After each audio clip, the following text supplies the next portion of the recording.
আসসালামু আলাইকুম রহমতুল্লাহি ওয়া বারাকাতুহু। টিজি রেসিপি ব্লগ চ্যানেলে সবাইকে আমন্ত্রণ।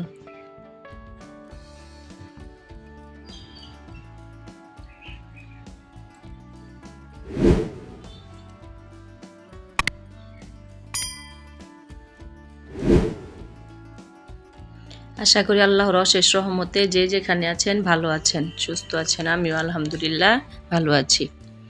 আজকে মজাদার একটা রেসিপি রান্না করতেছি, সেটাই শেয়ার করলাম কিভাবে আমি রান্না করব। আজকে কলমি শাক দিয়ে চিংড়ি দিয়ে রান্না করব। রেসিপিটাও সবাই রান্না করে, সবাই খায়, কিন্তু আমি যেভাবে রান্না করি সেটাই শেয়ার করলাম আমার আপু ভাইয়াদের সাথে। তো কলমি শাকটা আমি অফ ক্যামেরায় কেটে ধুয়ে পরিষ্কার করে নিয়েছি।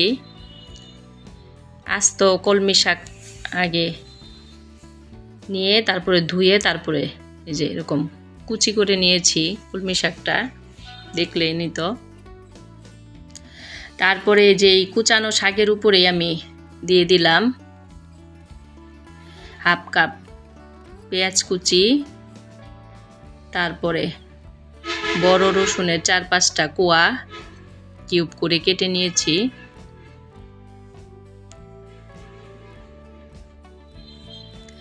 তারপর দিয়ে দিলাম কাঁচামরিচ এই কুচানো শাকের উপরে। তো দেখতেই থাকুন আমি কিভাবে রান্না করলাম আজকের কলমি শাক দিয়ে চিংড়িটা। অবশ্যই আমার মনে হয় খুব মজার একটা রেসিপি আর খুব ভালো লাগবে। আমি যেভাবে রান্না করলাম সেভাবে যদি রান্না না করে থাকেন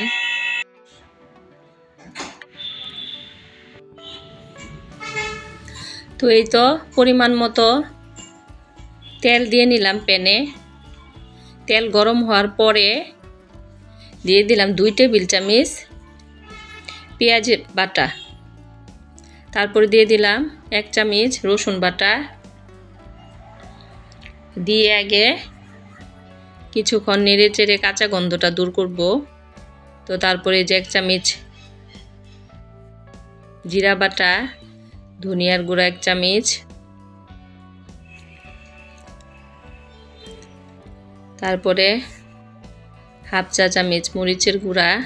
মরিচের গুঁড়াটা এই জন্যই কম দিলাম যাতে, কারণ কাঁচামরিচটা একটু বেশি দেওয়া হয় এই তরকারিটাতে, যেহেতু শাক কাঁচামরিচটা দিলে আর কি ফ্লেভারটাও ভালো হয় আর কালারটাও সুন্দর আসে।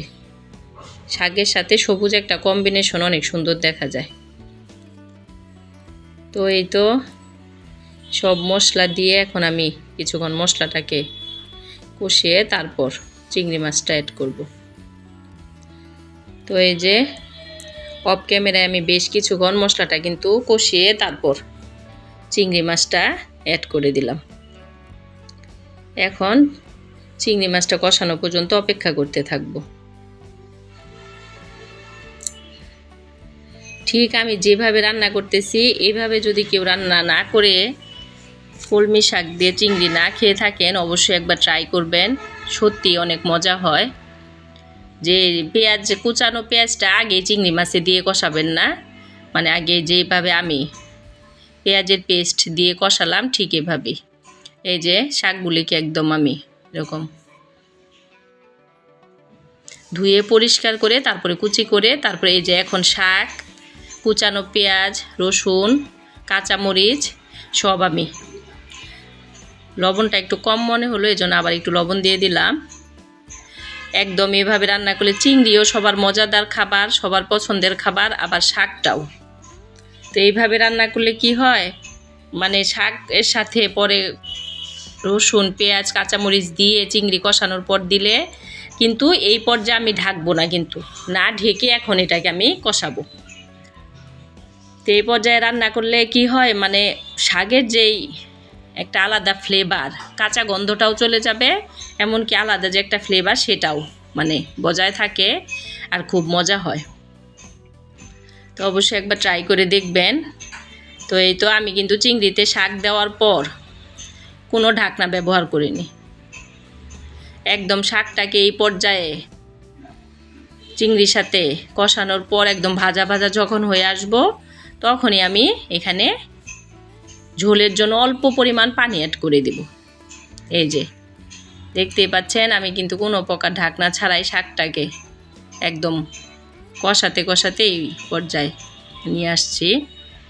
তো এই যে এখন আমি এখানে অল্প কিছু পানি অ্যাড করে দিলাম একটু ঝোলের জন্য, কারণ শাকটা একটু ঝোল ঝোল হলেই শরীরের জন্য ভালো, শাকের যে পাতলা ঝোলটা সেটা। তো এই তো কলমি শাক তো শুধু স্বাদেই ভালো না, স্বাস্থ্যের জন্য অনেক উপকারী একটা খাবার, এটা আমরা সবাই জানি।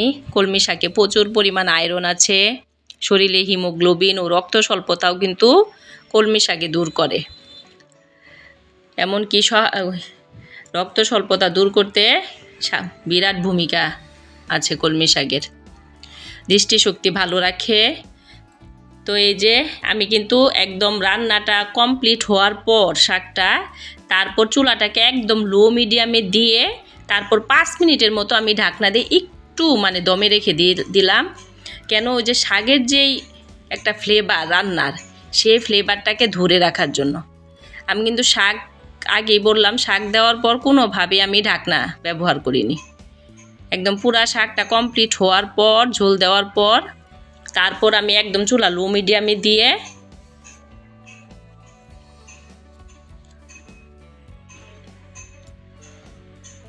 তো এই তো তারপর একটু করলা ভাজি করে নিলাম।